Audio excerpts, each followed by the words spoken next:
noite, irmãos, graça e paz. Vamos estarmos aqui para juntos compartilharmos a palavra do nosso Deus. Vamos abrir a palavra de Deus em 1 Coríntios, a primeira epístola de Paulo aos Coríntios, no capítulo 15. E eu vou ler apenas o versículo 58. E alguns irmãos vão dizer assim, graças a Deus, né? Hoje sempre tem um texto grande. Hoje vou ler apenas o versículo 58. Sinto-me à vontade para ler apenas o versículo 58, porque na quarta-feira nós já estudamos esse capítulo e falamos da ressurreição de Jesus com os aspectos da sua glorificação e expomos aí parte do capítulo 15. E hoje, pela manhã, nós falamos também sobre a ressurreição geral, usando alguns textos bíblicos e também usamos 1 Coríntios 58. Por isso, sinto-me à vontade em ler apenas o versículo 58 com os irmãos. Vamos ficar de pé? Vamos fazer da seguinte maneira. Eu vou ler uma vez e depois os irmãos vão ler a segunda vez. Amém? Diz assim: portanto, meus amados irmãos, sede firmes, inabaláveis e sempre abundantes na obra do Senhor, sabendo que no Senhor o vosso trabalho não é vão. Os irmãos? Portanto, meus amados irmãos, sejam firmes, inabaláveis e sempre abundantes na obra do Senhor, sabendo que no Senhor o nosso trabalho não é vão. Amém. Assentai-vos, irmãos. Esse último versículo, ele começa com uma conjunção conclusiva, ou seja, Paulo está concluindo todo o seu argumento. Esse versículo é a conclusão do capítulo de número 15.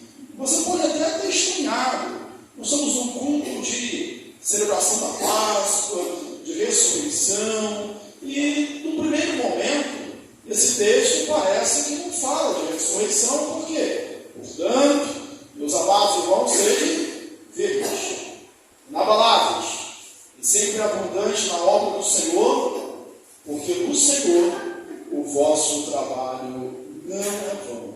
Mas ele é a conclusão do capítulo, do maior capítulo da Bíblia, que fala sobre a ressurreição. O texto mais extenso da Bíblia, que fala sobre a ressurreição de Jesus, e a ressurreição geral também, é o capítulo 15, esse capítulo que nós lemos aqui o último versículo. E Paulo conclui desta maneira. E, irmãos, é por isso que a nossa ética é diferente, a nossa moral é diferente, a nossa força é diferente, o nosso estímulo, a nossa motivação é outra. Por que eu posso ser sempre firme, inabalável? Por que você pode ser assim, firme, inabalável? Você logo contra-argumentaria dizendo assim, mas os dias são difíceis, as lutas são grandes, afinal de contas eu sou humano. Sim, você é humano, nós somos humanos.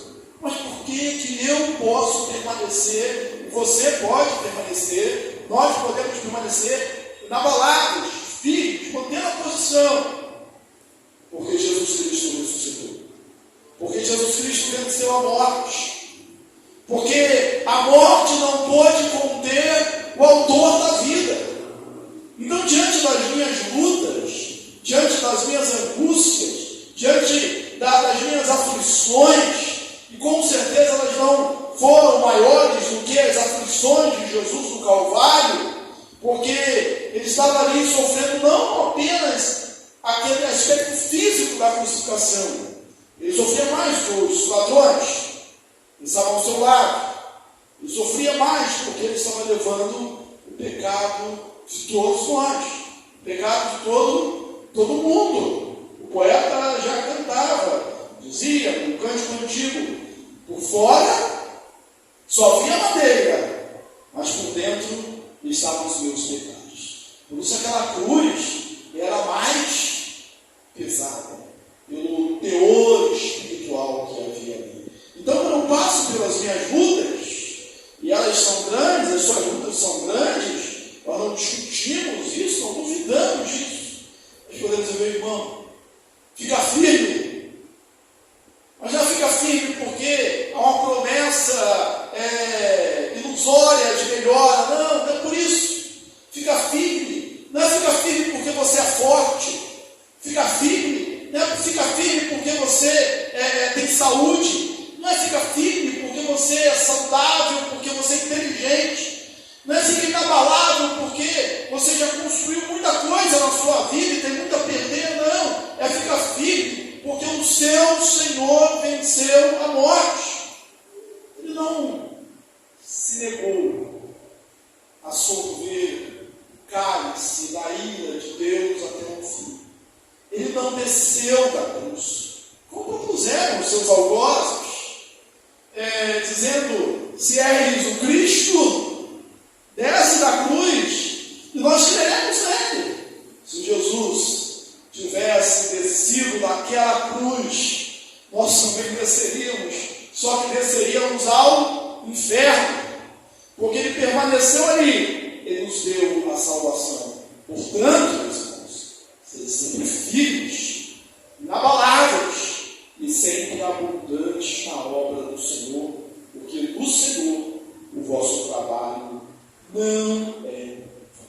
Os primeiros versículos deste capítulo começa dizendo para a gente permanecer no ensino de Paulo. Paulo assim, permanecer no ensino que eu mostrei de ti, que eu ensinei. Permaneçam firmes. Fiquem firmes para a vossa salvação. Eu ensinei a vocês que Jesus ressuscitou entre os mortos. E não fala só dele como apóstolo, ele fala, segundo as Escrituras. É como se o apóstolo estivesse afirmando assim, eu não estou ensinando nada novo. Eu estou falando o que as Escrituras já falavam a respeito de Jesus. Em Jonas, a gente vê que ele permaneceu no ventre do peixe durante 3 dias e depois foi lançado, devolvido à praia. E Jesus interpretou isso como a sua ressurreição. Ele disse, quando pediram um sinal de que ele iria reconstruir, destruir o templo, ia reconstruir em 3 dias, ele afirmou, essa geração incrédula é de um sinal. Mas nenhum sinal será dado, senão um sinal de Jonas.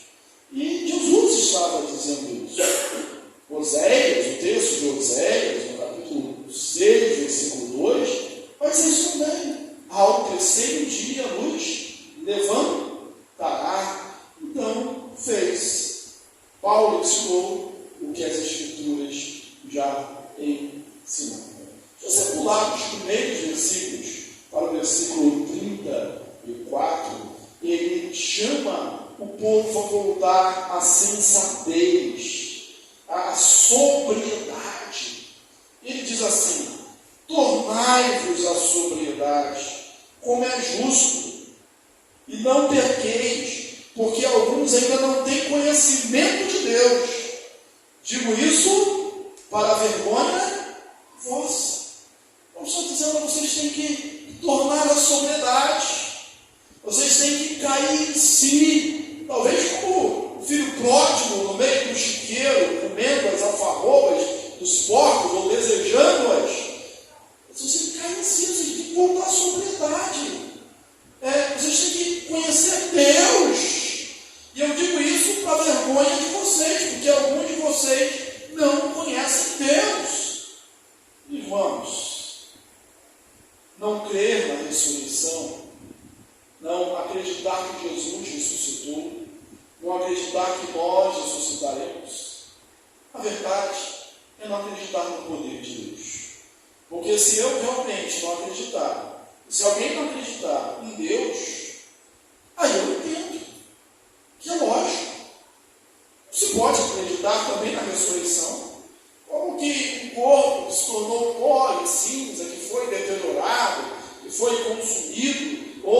foi comido por feras, ou que pereceu no mar, que foi esquartejado, que foi queimado. Como que um corpo desse pode ressuscitar? A resposta nós teremos: isso é impossível, não há ressurreição. Nós cremos em Deus. Cremos em Deus todo poderoso, que criou todas as coisas do nada. Lembra do credo? Creio em Deus Pai todo-poderoso, Criador dos céus e da terra. Creio em Jesus Cristo, seu único Filho, nosso Senhor, o qual foi concebido por obra do Espírito Santo. Nasceu da Virgem Maria, padeceu sob o poder de Pôncio Pilatos, foi crucificado, morto, sepultado, desceu ao Hades, ressurgiu ao terceiro dia, subiu ao céu, está à destra, sentado à direita de Deus Pai Todo-Poderoso, de onde há de vir para julgar vivos e mortos. Creio no Espírito Santo, na Santa Igreja Universal, na comunhão dos santos, na remissão dos pecados, na ressurreição do corpo, na vida eterna. Eu só posso crer na ressurreição do corpo. Eu só posso crer que Jesus ressuscitou dos mortos ao terceiro dia. Se eu crer, e por 2 vezes aparece no credo isso, que Deus é o Deus Todo-Poderoso. E Paulo está dizendo: vocês não acreditam na ressurreição, vocês não acreditam que os mortos ressuscitam, vocês não creem nisso, vocês estão com o seu coração visitado pelo ceticismo, pela indiferença, pela descrença. É porque, na verdade, vocês não creem em Deus. Isso é para vergonha de vocês. Creio em Deus Pai Todo-Poderoso, Todo-Poderoso. É fácil acreditar que o Deus que criou todas as coisas do nada pode pegar o pó, a cinza, e tornar a vida novamente. Creio em Deus Pai Todo-Poderoso. Portanto, meus irmãos, se difícil, você crê em Deus Todo-Poderoso? Você crê no Senhor, Criador dos céus e da terra? Você crê? Então, seja firme, seja inabalável. Mas a luta está grande, a prova está difícil, como a música, a prova está doendo. Seja firme, seja inabalável, porque você crê no Deus Todo-Poderoso, que ressuscitou Jesus entre os mortos, e que ele ressuscitou Jesus entre os mortos, ele vai ressuscitar você também. Agora, se isso não for verdade, aí ele diz aqui: sede sempre firmes, inabaláveis, sempre abundantes na obra do Senhor, porque no Senhor o vosso trabalho não é vão. O que é vão? É inútil, vazio, não produz resultado. Fazer ou não fazer não traz nenhuma diferença. E como é triste quando a gente vê que o trabalho das nossas mãos não produziu resultados. A gente não vê o fruto do trabalho das nossas mãos. Como isso é triste. A gente vê que aquilo que a gente fez surtiu efeito, deu certo. Aí todo cansaço parece que vai embora. A gente se deleita com aquilo ali, independentemente do nosso trabalho, da nossa profissão. Você consegue, você diz: deu certo. Todo cansaço vai embora, você fica feliz.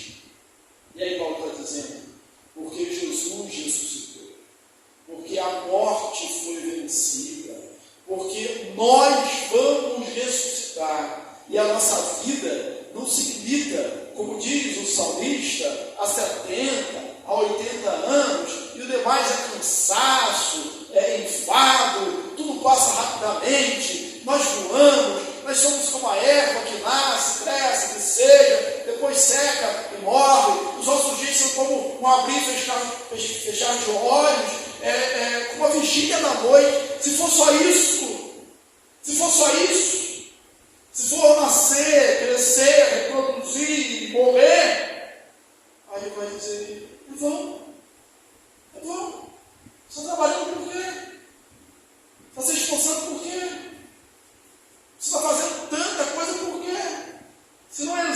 vida após a morte, se não existe vida eterna, se você não crê nisso, aí diz assim, então, é vão.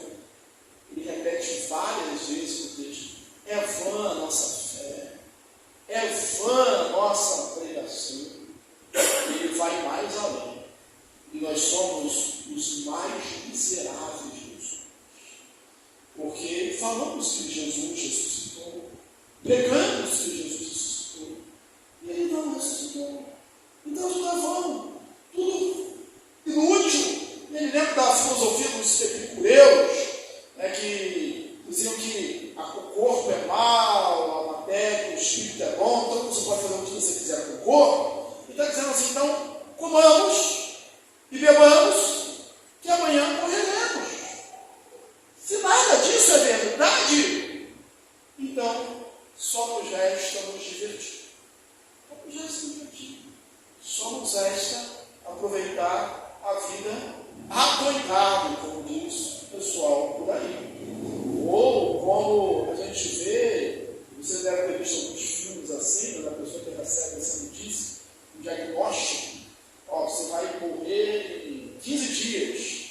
Aí o sujeito sai fazendo todas as loucuras, gente, tudo que tem, aproveita, faz tudo, e daqui a pouco se chama ele assim, fulano, o Ministério desculpa você, aqui houve uma falha no hospital, a gente trocou aqui o diagnóstico, esse exame não era seu não, ele põe a mão na cabeça, e agora estou cheio de dívida, o que eu vou fazer?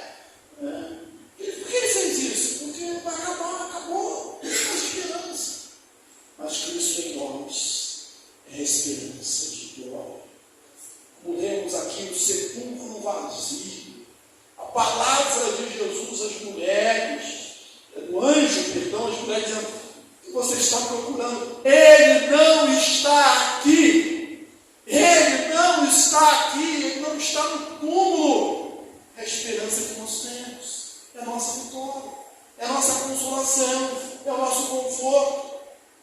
O apóstolo Paulo, falando em outra epístola, agora a epístola aos Tessalonicenses, primeiro aos Tessalonicenses, no capítulo 4, ele vai dizer que nós cremos que Jesus ressuscitou. E ele diz assim, pois se creres que Jesus morreu e ressuscitou, assim também Deus, mediante Jesus, trará em sua companhia os que dormem.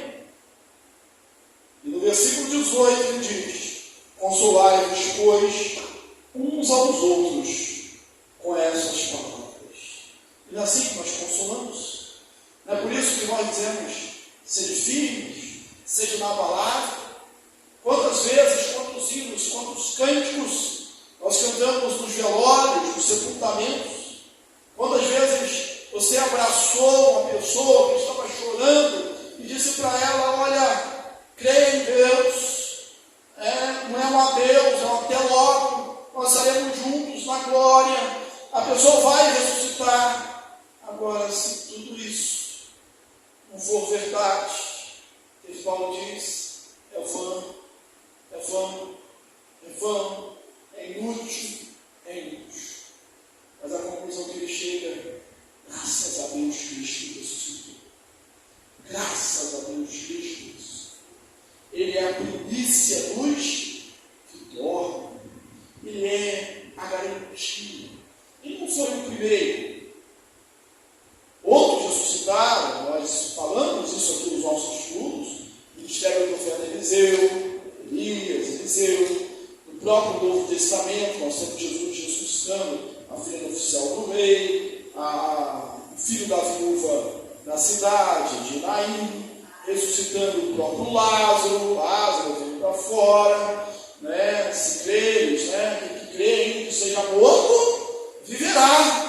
Aquele que crê, ainda que seja morto, viverá. E as pessoas também não entendiam, certo? No caso de Lázaro, João 11, Senhor, já chega mal, é de 4 dias, não tem jeito. Tudo é possível ao viver. Por isso nós afirmamos aqui. O caso dos coríntios, segundo Paulo, não é que eles não criam só na ressurreição. Eles não criam em Deus. Eles ainda não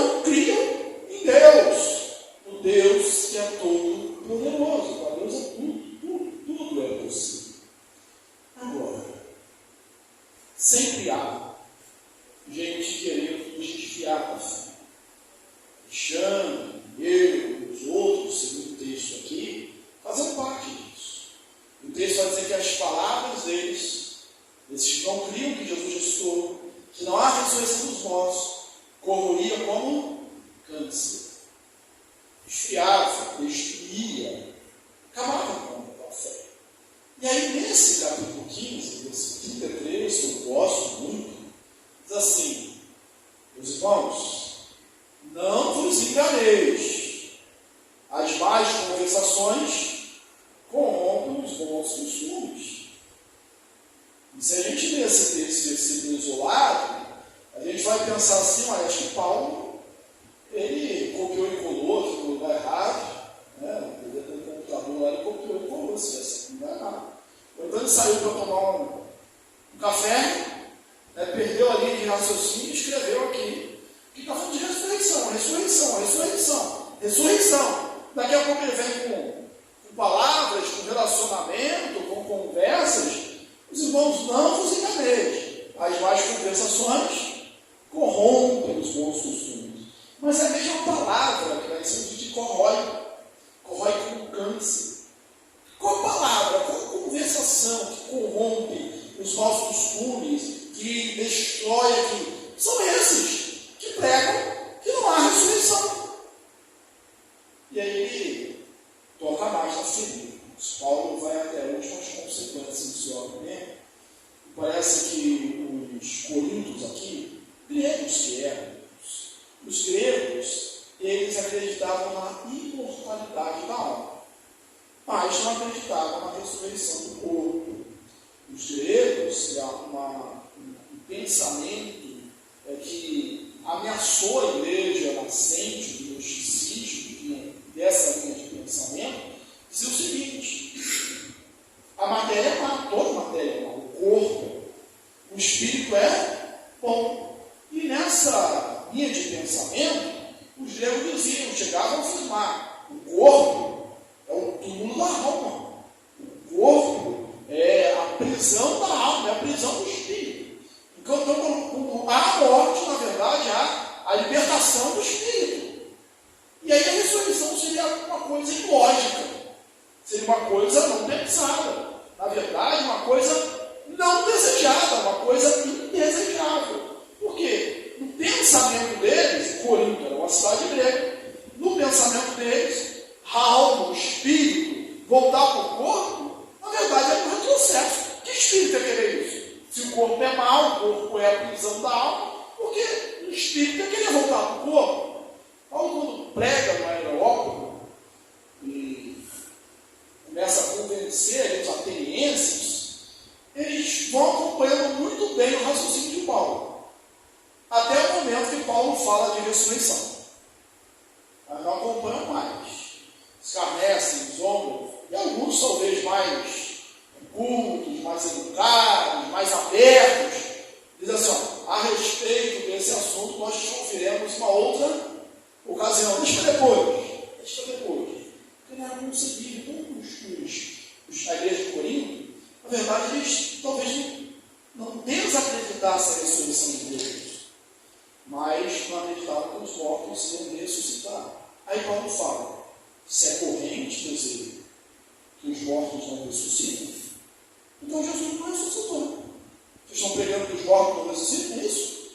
Então Jesus não ressuscitou. Então nós afirmamos, nós pregamos a nossa fé, a nossa palavra. Cada sermão que nós pregamos, nós falamos que Jesus ressuscitou.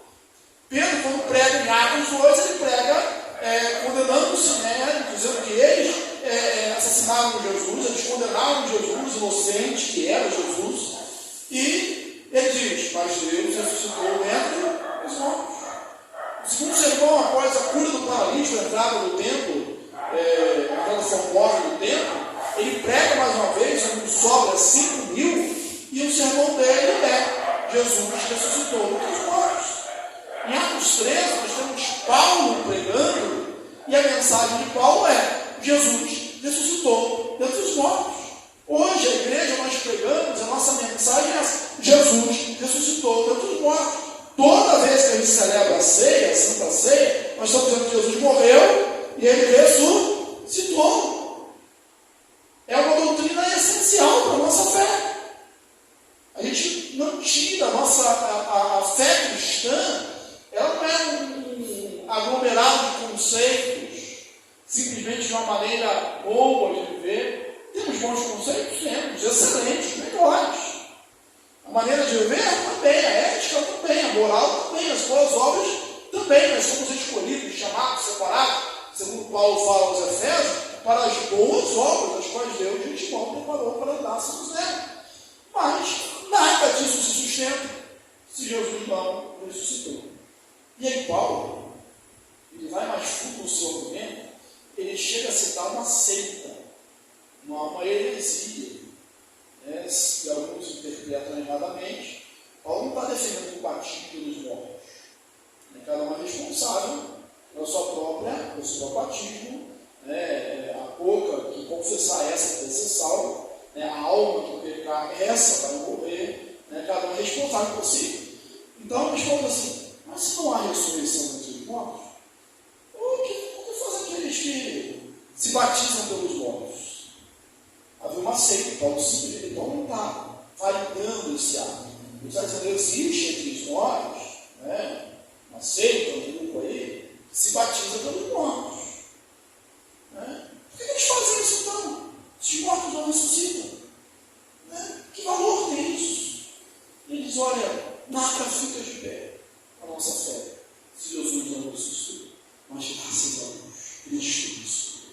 Ele é a primícia dos que dormem.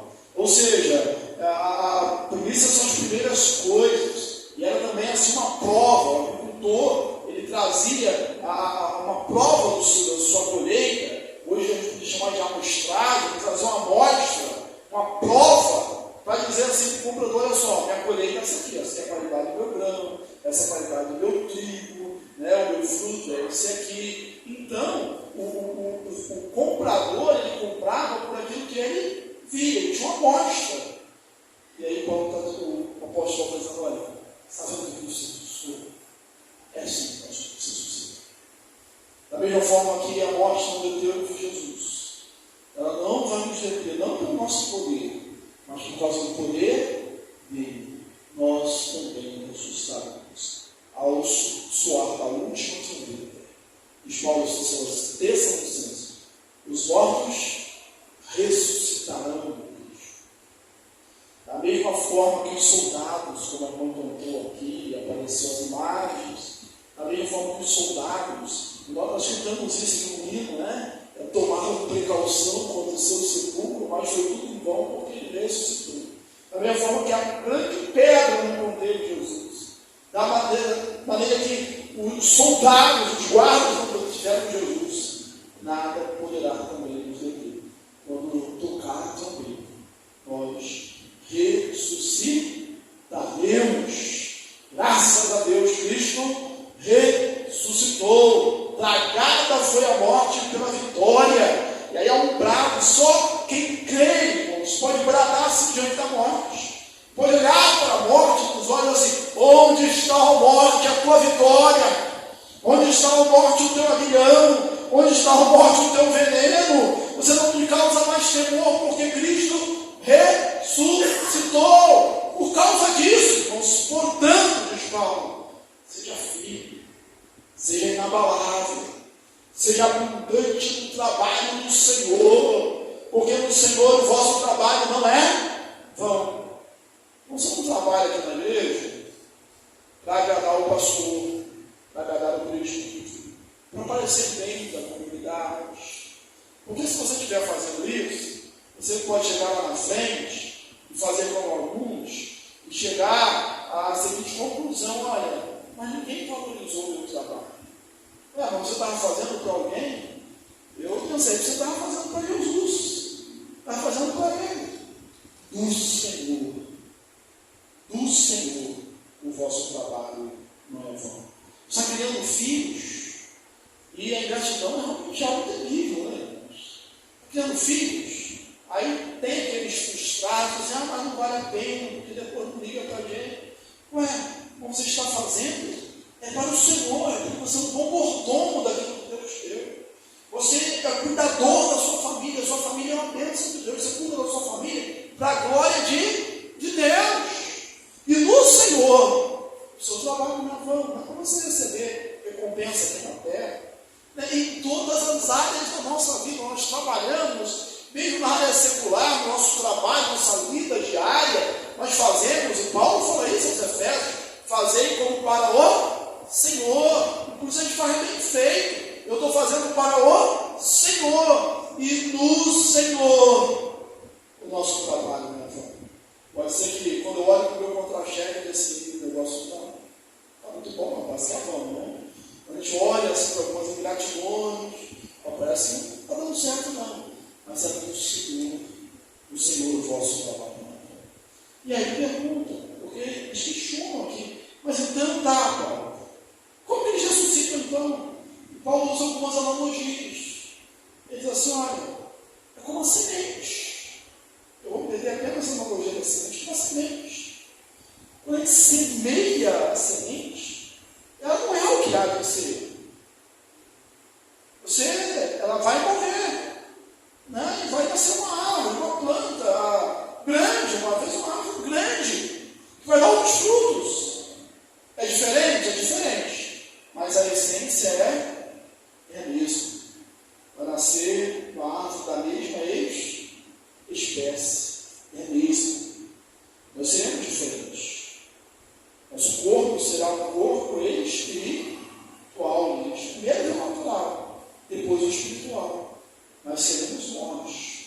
Serei eu, será você na glória. Mas uma é glória desse corpo, outra é glória do corpo celeste. Não será como outro, será diferente. Como?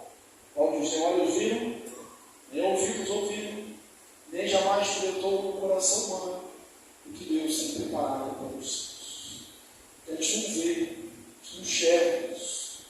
Era a mesma coisa se você pegasse uma criança que nunca viu uma árvore, e você pegasse um caroço e dissesse para essa pessoa: esse caroço aqui, eu vou enterrar ele, mas ele não vai ficar assim, ele vai virar outra coisa. Você imagina se a criança nunca viu uma árvore. Ela não sabe, por exemplo, que é uma mangueira. Você dá um caroço de mão, isso aqui eu vou botar ali, mas não vai ficar ali. Ou melhor, vai ficar algo diferente. Mas como? Vai virar uma grande árvore. Mas como? O que é árvore? Como? Não, vai ter muitas folhas, vai ser um tronco, vai ter folhas, vai dar outros frutos. Como você explica isso para uma criança que nunca viu uma árvore? A gente nunca viu, a gente não sabe como é. Ele fala: Jesus é a primícia dos que dormem. É o primogênito.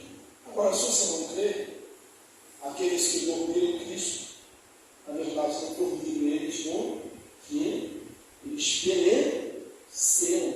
Não resta muita coisa. Só realmente motivo para tristeza, para angústia, para pesar, para depressão. Mas em Cristo Jesus, nós somos mais do que vencedores. Ele é o primogênito dos mortos. Ele foi na frente. E aí alguém pode dizer assim: mas a morte não pode nos conhecer. Não, ele foi na frente. Eu só estou seguindo ali o caminho. E da mesma forma que ele ressuscitou, nós também ressuscitaremos. Portanto, meus amados, sede firmes, inabaláveis, sempre, não é de vez em quando, é sempre, abundantes, não é moderado, abundantes na obra do Senhor, porque do Senhor o vosso trabalho não é vão. Repita isso para o seu irmão, repita isso para os seus amigos, repita isso para os seus vizinhos. Foi isso que Paulo disse aos Tessalonicenses: consolai-vos uns aos outros com essas palavras. Jesus